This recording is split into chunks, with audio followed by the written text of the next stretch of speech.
Okay, Uganda Lifestyle kwe tuli mwebale nnyo kubanga mutugoberera nkyali wamu nammwe. Kakati awala okunoonyereza okwakoleddwa wano Uganda juzi nga kukwatagana ku Rema abaliko mbabuuzizaako nnyo mwenna buli kisa amanyi nti oliko sigenda kutumira mwenna kansubire muli abatugoberera muli bangi nnyo mwebale nnyo omulimu gwe mukola okugoberera Uganda Lifestyle and keep on subscribing. Kakati akola obulungi asiimibwa bannakampala abavuddeyo ne boogera ku Rema. Twakoze survey yaffe mu kibuga muno nga tunoonyeza ku bakyala abasinga okubeera abaganzi mu Uganda ndala nga bayimbi era okunoonyeza kulaze nti Rema ye mukyala asinga okubeera omuganzi okwagalwa abantu bayirawo abantu bamwagala nnyo nnyini ddala. Bino amanga byamwogeddwako ekisooka bagambye mukyala mulungi buli omu ayagala ekirungi bagamba omukyala ono mulungi nnyo nnyini ddala olw'akazigo kalinaako ne sikini ye not kazigo olw'obunnya bw'alina ku matama obulinga obwange obunya bwalina ku matama obulungi bwe musinga omwagalako saako n'okubeera nga takutte mu kizigo wane Kampala trend yakyuka abantu ekigo tebakyakyesiga bana bakinaabe abamba bulano kirya buli kati Rema y'omu ku abo abatakyusiza abasigadde ku original colour yaffe nasigala ng'anyirira kyovula nti omwagala bita natural beauty ekyo kimu ekyokulira kye bamwogeddeko bagamba ayimba bulungi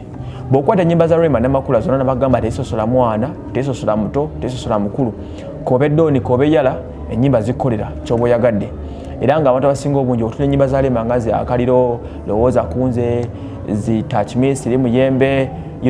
to mention but a few ennyimba empitirivu ennyo ezo zigutujja ogenda okulira nga nnyimba nnungi nnyo osobola okuluwuliza ne mutabani osobola okuwuliza ne bba osobola okuwuliza ne jjajjawo na buli omu bagamba nti because of that kyekisinga omwagaza abantu so for that case congratulations to Rema okubanga abantu bakwagala nnyo for that case tebakomya watuwadde ensonga endala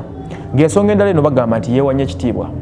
bagamba nti omukyalo ono okubanga regardless nti celebrity ate nga w'amaanyi yeewa nnyo ekitiibwa bino byonna bannakampala twakoze okunoonyeza nga tubayitamu ne baako batugamba ku nsonga ezo ngeza kubaligirayo bagamba nti omukyalo ono yeewa nnyo ekitiibwa nti tayambala bubi one ekyo naye mukimanyi ayambala bulungi nnyo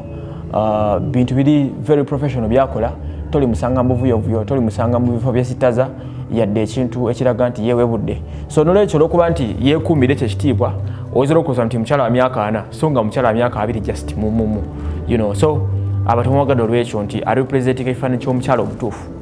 team Rema mugamba ki kansubire muli bulungi so that is the case ensonga endala y'okuuna nti tali mu ntalo z'abayimbi kigambibwa nti wano Uganda abayimbi bangi nnyo abalina entalo empitirivu ennyo okuli entalo zino wammanga abantu nga Shiba Karungi ne Sindi mulaba entalo zaabwe n'abayimbi abalala abalina entalo ezitabuwe bakalifaganaga kabako ba DJ Michael n'abalala bangi nnyo naye bagamba tolisanga Rema mu lutalo yadde olumu tolimulanga komentize ku muyimbi tolimulanga komentize ku kintu kyonna kigenda mu ggwanga yeebererawo nakuseka buseke bwe nakukuba nnyimba ze nakugumira nakuyeeberera emulumu ebiseera ebisinga n'essanyu ly'abalina so bagamba because of that kyongedde okumufuula omuganzi eri abantu n'okuba nga mumwagala nnyo kyekyo so ensonga yandibadde ng'eyokutaana eggalawo fayiro kweka okubeera nga mukyala musirise bagamba ebiseera ebisinga sirise teyejjusa ndoza Rema kye yasalawo okukola regardless nti alina ebizibu bingi nnyo okubanga n'embufumbo tebitambula bulungi sometimes mubadde ngambira nga biyugayuga bagamba nti alina ebizibu bingi naye tolivayo kuwulira Rema ng'ayogedde ku Kenza ekigambo ekibi tolivayo kuwulira Rema ng'ayogedde ku muntu yenna gwateebereza okumukosa tolivayo kuwulira Rema ng'ayogedde ku bandibadde ng'abajja be tolivayo kuwulira ku Rema ng'ayogedde ku muntu atamwagala yeeyeemerewo ng'asirise nakulabula bigenda mu maaso nakutemerezamu obwo obuuso bwe so bagamba for that case nti musirise kyongera okuimplementinga omukyala eyakuzibwa jjukira omukyala yakulya emikono gya Halima Namakulu of course tumusuubira okubeera ow'empisa okitegera so credited omukyala ono aweereddwa credits nyingi nnyo era nga ebitundu nga 9 ku 10 biraze nti ye mukyala asinga okubeera omuganzi n'okwagalwa mu bakyala bannayuganda ate nga mu bayimbi ne mukyala ba bulijjo alabika okubeera nga she's an icon eri abantu ab'enjawulo tuli ku Uganda Lifestyle mwebale nnyo okubanga mutugoberera emikono gyange kansuubire muli bulungi abamalakayi ecology how you doing